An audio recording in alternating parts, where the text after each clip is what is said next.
Hi guys, the topic for the third flip lesson is going to be the Crusades and what life was like during the Middle Ages in Europe. Before we get to the Crusades in the Middle East, let's talk about the religious movement in Europe itself. As the Islamic Empire spread across the Mediterranean basin, the Visigoths, who had taken over what had been Rome, are going to push back. The Moors had gotten as far into Europe as Spain. So Spain is Islamic at this time in history. And the Visigoths are going to go to war against the Moors to, quote, take back Iberia. So it's the Visigoths versus the Moors, and the Jews are going to get pulled into this as well.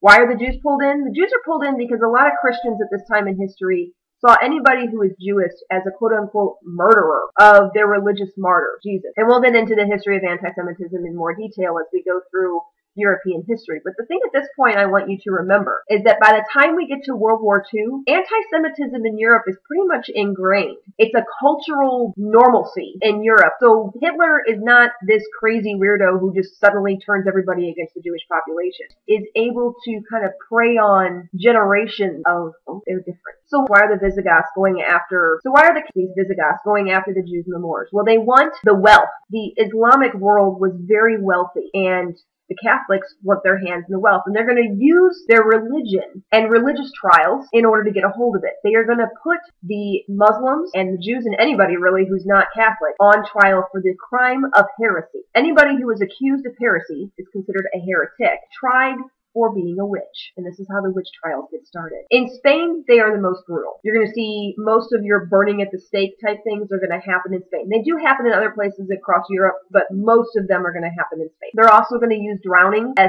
tests. Remind me, we'll go into a little more about some of the witches' tests in class, because I think you guys would find that interesting. So the Crusades are going to start when Pope Urban II is going to try and get people together to make money for the church. They're going to, quote, free the Holy Land from the Muslim control, because they were successful in Spain, so why not take our religious homeland? People are going to go for a variety of reasons. Some people go because they are truly that devout and they really do want their religion to control their religion's holy land. Some people are going to go for adventure and glory, and of the Indiana Jones effect. Some people are going to go to get well, and some people are going to go for a pardon from the Pope. The Pope is going to say that anybody who goes on crusade can save the soul of themselves or a loved one. This belief is shown in the movie Kingdom of Heaven. See this kind of warped idea of using religion as a reason for going to war in this great scene where Bailey is passing on the way to Medina. To kill an infidel is not murder. It is the path to heaven. To kill an infidel is not murder. It is the path to heaven. There are multiple crusades. First one is very successful as far as making the Holy Land Christian controlled, but there's a huge cost of life. Second one, complete failure. The Christians who try to go on the Second Crusade are going to lose all of the territory they had gained during the first one and completely wiped out by the Islamic. Third Crusade is not going to gain any land back. This is the Third Crusade is the one from Robin Hood where Good King Richard goes on crusade, the Lionheart. However, it does gain an agreement for safe passage for any Christian who's going on pilgrimage. That's the bonus. Fourth Crusade, basically a pirate raid. Don't even go to the Holy Land. They sack the city of Constantinople and steal a bunch of wealth and hightail it back to Europe. Fourth Crusade is a great example of how people use religion as economic excuse. See the asterisks here, the fact that there's a list of 4 things over here. Yeah, possible essay question. Methods of medieval trade routes, and we'll talk about how trade comes into play here. But the big thing I want you to remember, what does the Crusades do? They're going to increase trade. After Rome fell, trading around Europe and the Middle Ages and even Asia is going to come to a screeching halt. Crusades are going to bring that back. Noble women are going to gain respect and power. This is because as the men go off to fight, somebody has to maintain control at home. A lot of men are dying, so women are going to be able to start owning property a little bit in their own right. They're still not going to have equality, but there's respect that women can do some of these things. Going to weaken the feudal system, a huge amount of death, and the sale of lands to raise money in order to go on crusade, plus new technologies, are going to break the feudal system apart and really kind of get rid of the whole Lord of the Manor concept because they're not going to be able to maintain control. It's also going to be how nobility gets challenged. Peasants can go off and fight in a crusade and get rich. A new social class of merchants develops. And trade becomes so ingrained in the culture that it's less of a barter system.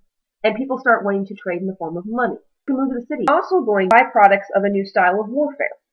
You know, those castles and knights, knights take lifetime to become good at their job. Castles can take anywhere from 10, 15, 20 generations of years to build and perfect. One of the byproducts of the Crusades is bringing gunpowder and cannons back to Europe. I don't know about you, but if it takes 15 years to build a castle wall, and it takes me about 3 minutes to destroy it by shooting a cannon at it, the walls really aren't worth building anymore. It's also going to shift warfare, instead of being land and armies, to being more naval.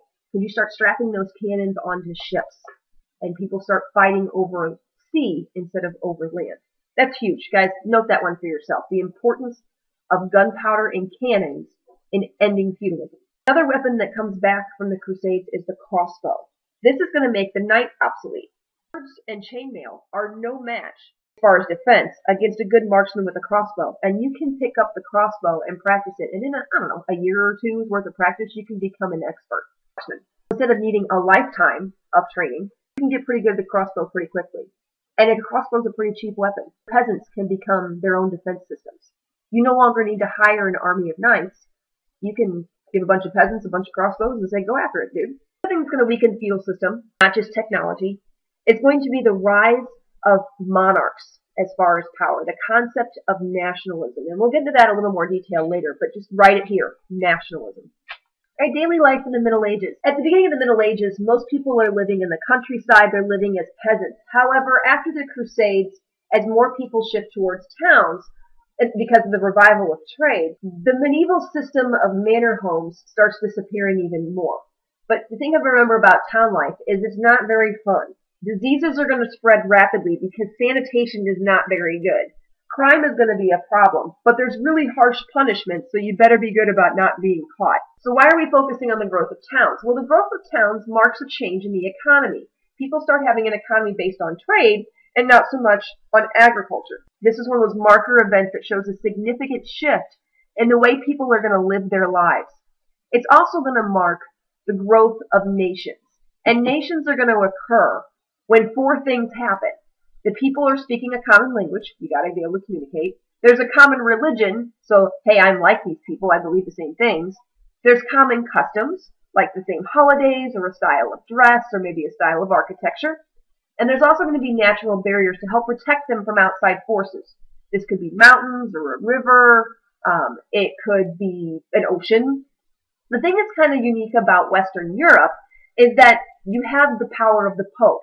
And if you have the backing of the Pope, that gives you legitimacy as a ruler. So when the Pope acknowledges you as a ruler, you become king by the grace of God. And the first ruler in Europe to get this is a guy by the name of Pepin, who's really not all that important. It would just mark the fact that you start this habit of having popes anointing king. One of those diseases that spreads during the Middle Ages that really causes some trouble is the Black Death, or the bubonic plague. It's named this for the swelling that happens around the neck and joints, your glands. Between the years 1100 and 1340s, it's going to follow this increase in trade. The bubonic plague is going to start with the Mongols, then go through the Middle East, and then come on ships, very good, and with that rats, who are carrying fleas. The fleas are what spread the bubonic plague. And if you guys get this far in your notes today, please let the sub know. Once most of the class is this far, I'm going to have her play a video that's kind of goofy and fun, titled Your Friend the Rat, that will help kind of clarify how bubonic plague